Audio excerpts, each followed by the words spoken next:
আসসালামু আলাইকুম ওয়া রাহমাতুল্লাহি ওয়া বারাকাতু। আজকে ক্লাসে সবাইকে স্বাগতম জানাচ্ছি। বিবিএ অনার্স 4th ইয়ার চতুর্থ বর্ষের আজকে ক্লাস শুরু হতে যাচ্ছে অ্যাকাউন্টিং ডিপার্টমেন্ট। তোমরা দেখতেছো অলরেডি, লাইভে কেউ জয়েন করলে অবশ্যই কমেন্টস করে জানাইবা। Working capital management and financial statement analysis. 4th ইয়ারে বেসিক্যালি 4টা ম্যাথের বই আছে। 4টা ম্যাথের বই যারা অনার্সের স্টুডেন্ট আছো তোমরা অলরেডি এখন থেকে ক্লাস শুরু করে দাও। নিয়মিত এখন থেকে ক্লাস হবে। Working capital management and financial statement analysis 2টা পার্টে বিভক্ত। আর তোমরা জানো তোমাদের কিন্তু 4টা ম্যাথের বই আছে। বেসিক ম্যাথের বই 4টা, যথেষ্ট ম্যাথ ব্যতীত সম্ভব না 4টা বই। Advance accounting 2, working capital management, accounting theory, আর একটা হচ্ছে portfolio investment analysis and portfolio management. এই 4টা তোমাদের ম্যাথের বই। আমি এটার উপর আরেকটা ক্লাস দিব, সাথে সাথে নিয়ে নিব। তো অনার্সের স্টুডেন্ট যদি কেউ লাইভে জয়েন করো অবশ্যই কমেন্টস করে জানাবে। 4th ইয়ার তোমাদেরকে এখন থেকে নিয়মিত ক্লাস হবে আশা করি। তো আজকে যে ওয়ার্কিং ক্যাপিটাল শুরু করছি এটার একটু বিস্তারিত আলোচনা একদিনে তো অত বেশি করা যাবে না। কী কী বিষয় তোমরা একটু পড়ে রাখবা। এটা 2টা পার্টে বিভক্ত। এই যে প্রথম পার্ট দেখো ওয়ার্কিং ক্যাপিটাল, আর শেষের পার্ট হচ্ছে ফিনান্সিয়াল স্টেটমেন্ট অ্যানালাইসিস। তাহলে আলোচনা একটু আসি। ওয়ার্কিং ক্যাপিটাল হচ্ছে স্বল্পমেয়াদী সম্পদ, অর্থাৎ সোজা কথা কারেন্ট অ্যাসেটগুলোকে ওয়ার্কিং ক্যাপিটাল বলা হয়। আর নিট ওয়ার্কিং ক্যাপিটাল হচ্ছে টোটাল কারেন্ট অ্যাসেট থেকে টোটাল কারেন্ট লাইবিলিটিস বাদ দিলে যেটা হবে সেটা হচ্ছে নিট ওয়ার্কিং ক্যাপিটাল। আর টোটাল বা ওয়ার্কিং ক্যাপিটাল শুধু বলতে কী কী বোঝাচ্ছে? উজ্জ্বল হোসাইন, কোন ইয়ারের কে আসো একটু বলবা। অনার্সের কেউ হলে অবশ্যই একটু করবা।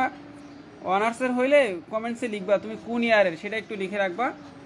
এটা বেসিক্যালি অনার্স 4th ইয়ারের ক্লাস চলতেছে, বাকিরাও দেখতে পারো। ওয়ার্কিং ক্যাপিটাল এগুলো তোমাদের একটু পড়তে হবে। ওয়ার্কিং ক্যাপিটাল যদি একটু রিডিং করো ভাইবাতে প্রশ্ন করলে উত্তর দিতে পারবা। ওয়ার্কিং ক্যাপিটালটা কি? ওয়ার্কিং ক্যাপিটালটা হচ্ছে সহজ ভাষায় বলতে গেলে কার্যকরী মূলধন বা চলতি মূলধন হচ্ছে মূলধনের সেই অংশ যা কারবারের স্বল্পমেয়াদী অর্থ সংস্থানের জন্য কিংবা চলতি সম্পত্তি সংগ্রহের জন্য প্রয়োজন হয়। দীর্ঘমেয়াদী সম্পদের জন্য কিন্তু ওয়ার্কিং ক্যাপিটাল প্রয়োজন নাই। এটা দীর্ঘমেয়াদী ফান্ড থেকে সংগ্রহ করা হয়, অর্থাৎ দৈনন্দিন কার্যক্রম পরিচালনার জন্য কোম্পানির ক্যাশ টাকা লাগে। ওয়ার্কিং ক্যাপিটাল করলে সুবিধাটা কি? ওয়ার্কিং ক্যাপিটালের উদ্দেশ্য কি, বৈশিষ্ট্যগুলো একটু পড়ে নেবা। স্বল্প মেয়াদ, নগদের বৈশিষ্ট্য, সমন্বয়ের জটিলতা, ধারাবাহিক প্রক্রিয়া, তারল্য, মুনাফা অর্জন ক্ষমতা, নানাবিধ ব্যবহার আছে। ওয়ার্কিং ক্যাপিটাল করলে আরেকটা ফ্যাসিলিটি পাওয়া যায়, সচ্ছলতাকে শক্তিশালীকরণ, সুনাম বৃদ্ধি হয়, ঋণ গ্রহণের সুবিধা হয়।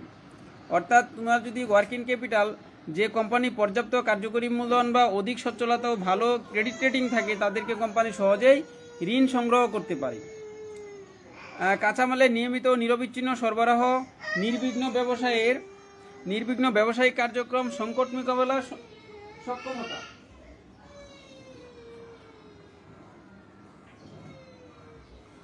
এই বেসিক তো থিওরিগুলো তোমরা অবশ্যই একটু পড়তে হবে, বেসিক আলোচনা করতে হবে তোমাদের।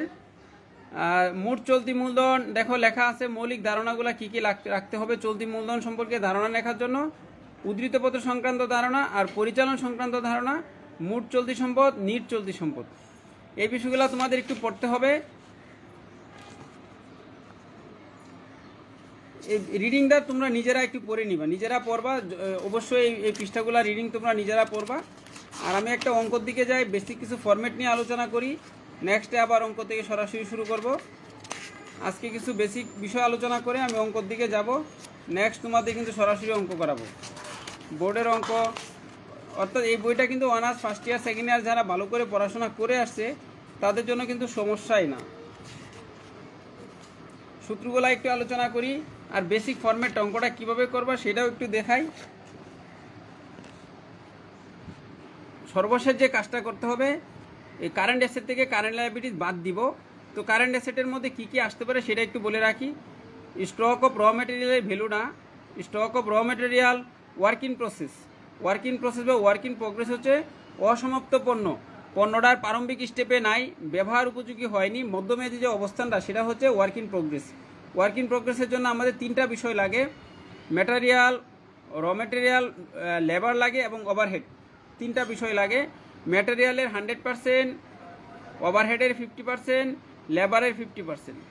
এই 3টা ইউনিটের যোগফল যদি আমরা করে দিই তাহলে ওয়ার্কিং প্রসেসের ভ্যালুটা পেয়ে যাব। এটি লাগবে দেখবা সামনে। আর ম্যাটেরিয়াল বের করলে ম্যাটেরিয়ালের ভ্যালু দ্বারা ওয়ার্কিং প্রসেস বলছি 3টা বিষয়ের সমন্বয়। ফিনিশ গুডস মানে ব্যবহার উপযোগী পণ্যটা, ট্রেড ডেপ্টসর মানে দেনাদারের কাছে ক্রেডিট সেলের টাকাটা, আর ক্যাশ ইন হ্যান্ড আদার্স যে ক্যাশ থাকবে বা প্রিপেড এক্সপেন্স থাকবে সেগুলো হচ্ছে total current liabilities. Total current liabilities that is কি ওয়ার্কিং ক্যাপিটাল বা গ্রোস ওয়ার্কিং ক্যাপিটাল। এই টোটাল কারেন্ট অ্যাসেট থেকে আমরা কারেন্ট লাইবিলিটিসগুলো বাদ দিব। কারেন্ট লাইবিলিটিসের মধ্যে কী থাকে, ট্রেড ক্রেডিটর মানে পাওনাদার, আদার্স ক্রেডিটর, এক্সপেন্স পেয়েবল, সবগুলা বাদ দিলে যে টাকাটা হবে সর্বশেষ সেটার নাম হচ্ছে নিট কি ওয়ার্কিং ক্যাপিটাল। এবার আসো কিছু বিষয় আমাদের অবশ্যই ওয়ার্কিং করা রাখতে হবে, কিছু জানা রাখতে হবে।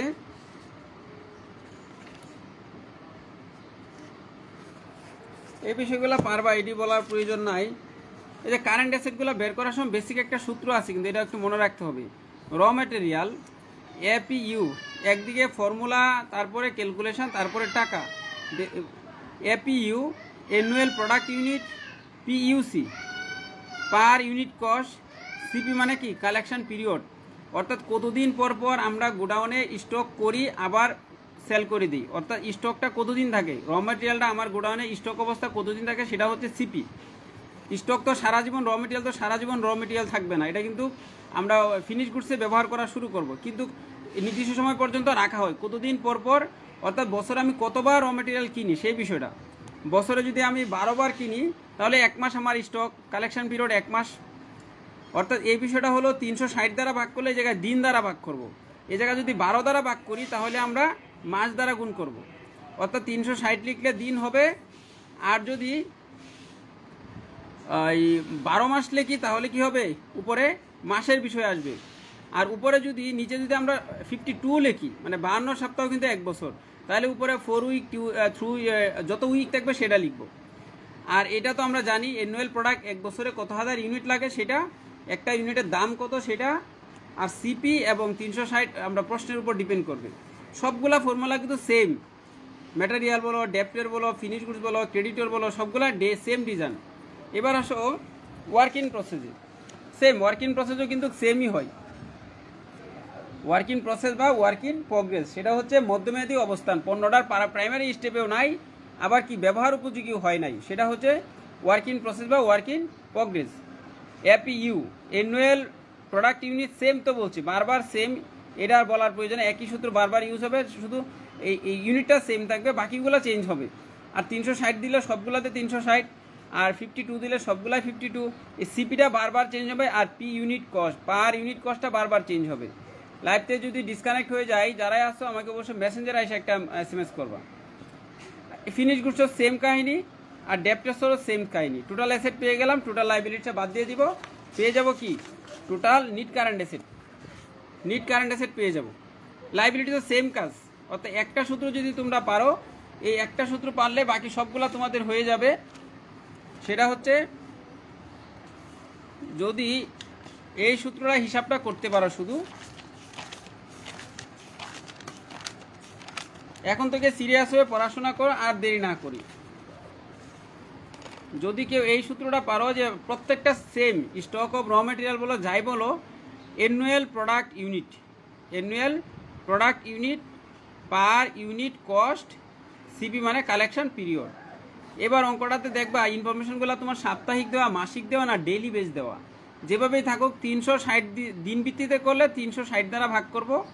আমরা 365 দিনে বছর, কিন্তু অঙ্ক সুবিধাতে আমরা 360 দিয়ে করবো, রাউন্ড ফিগার আসবে না হয় শুধু দশমিক আসে এই জন্য। আর 52 দ্বারাও করলে যদি উইকলি কাজ করা হয় তাহলে 52, আর যদি মান্থলি বেসিস করা হয় তাহলে 12 মাস। এই তিনটাতে যে কোনো একটা আসতে পারে। যদি 360 দিনে তুমি কাজ করো তাহলে এই জায়গায় দিন লিখতে হবে, আর যদি 52 সপ্তাহ নিচে লিখো তাহলে কয় সপ্তাহ পর পর স্টক হয় সেটা লিখতে হবে, আর যদি 12 মাসে লিখো তাহলে কয় মাস পর পর। এটা অঙ্ক দেখে আমরা বুঝে নিব। তাহলে annual product unit per unit cost, annual প্রোডাক্টটা প্রতিবার সেম হবে, আর এই পার ইউনিট কস্টটা ডিফারেন্স হবে, সিপিটা ডিফারেন্স হবে। সবগুলোর ক্ষেত্রে একই সূত্র বারবার লিখবো, কিন্তু আশা করি এই সূত্রটা তোমরা বুঝতে পারছো। এবার আমি অঙ্কর দিকে আসি।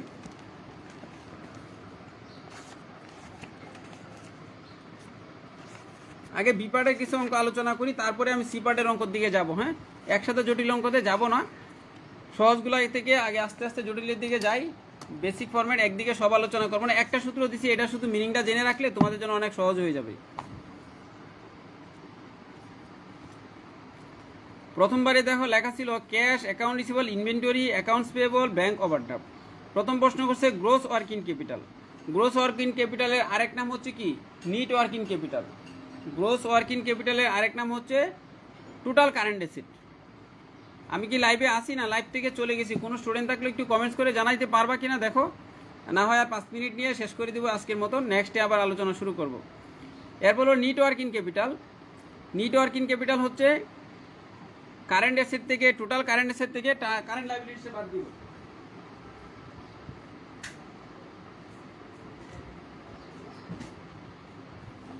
লাইভে কি আমি আসি না চলে গেলাম? তো কারেন্ট অ্যাসেট কি কি আছে? 3টা current asset, cash, account receivable, inventory, 3টা যুগফল। তাহলে গ্রোস কারেন্ট লায়াবিলিটিস বা গ্রোস ওয়ার্কিং ক্যাপিটাল বা টোটাল কারেন্ট লায়াবিলিটিস। আর নিট ওয়ার্কিং ক্যাপিটালে কি করতে হয়? টোটাল কারেন্ট অ্যাসেট থেকে টোটাল কারেন্ট লায়াবিলিটিস বাদ দিলে নিট ওয়ার্কিং ক্যাপিটাল চলে আসে। এটা সিম্পল বিষয়, এগুলো তোমরা পারবা আশা করি। লাইভে আমি আসি কিনা একটু SMS করে একটা কমেন্টস করো, কেউ কোনো স্টুডেন্ট থাকলে একটু কমেন্টস করে জানাও। এই যে দেখো আরেকটা প্রশ্ন করছে নিট ওয়ার্কিং ক্যাপিটাল বের করার জন্য। কি বের করতে বলছে? Net working capital. আমাদের জানি ক্যাশ আছে, অ্যাকাউন্ট রিসিভেবল দেওয়া আছে, এবং আরেকটু উঁচু থাকলে মনে হয় সুবিধা হবে। আমি দেখতেছি তাহলে আরেকটু কি করা যায়। তোমাদের অনার্সের স্টুডেন্ট যারা আছে অবশ্যই থাকবা, তোমাদের আমি আরেকটা ক্লাস দিব, পাশাপাশি সময় নিয়ে ক্লাসগুলো নিয়ে শেষ করে দিব। এই যে দেখো এখন মনে আরেকটু বেশি দেখা যাবে।